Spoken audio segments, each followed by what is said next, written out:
Dynamite download. I love a good entrance. So where did the entrance theme song inspiration come from? And then the inspiration of just having this chaotic run for your lives theme or entrance as you're walking to the ring?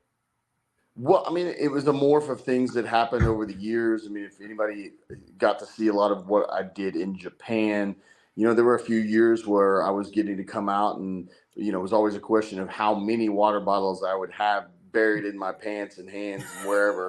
And I would spit and throw water into the air as much as I possibly could, thoroughly hydrated the audience as I made my way in. And it got to the point where that entrance was actually, I'm sure there were people that didn't like it, but I didn't care.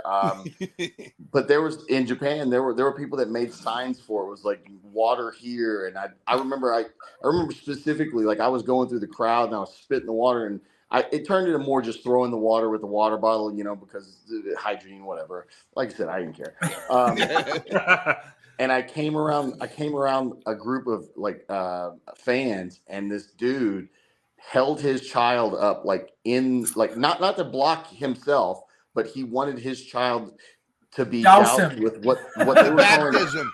They were calling it, by the yes, they were Murderhawk. calling it holy water, because I mean, wow. They would do the translation, and part of my faith is a big part of my life. And I think some people kind of associated that with the water and called it the holy water. And he wanted his child blessed in that moment. And I just kind of went past that child. I didn't actually douse that child. I didn't bless that child at that moment, But but ultimately that got taken away from me. And that was even before the world lost its mind with the pandemic. And I was like, I needed something else to do. Suzuki was known for kicking the crap out of one of the young lions. Like usually it was like he'd make his way into the ring, or one of the young lions would try to hold the ropes open for him and he'd kick the crap out of them. And once in a while they were, unlucky recipients of his wrath after matches and whatnot.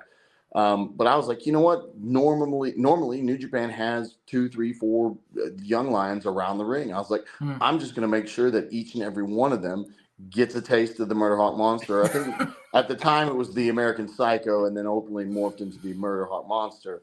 And then, coming into the U.S., AEW and U.S. wrestling doesn't have young lions just hanging around the ring ready to be victims.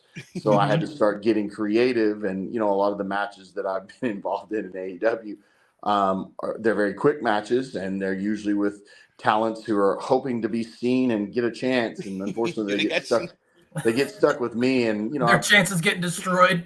It happens. I've chased them to the ring. I've carried them to the ring. I've thrown them to the ring. I've kicked them down the ramp to the ring. There's been all kinds of different styles of entrances. Cameramen have been unlucky. Security guys have been unlucky.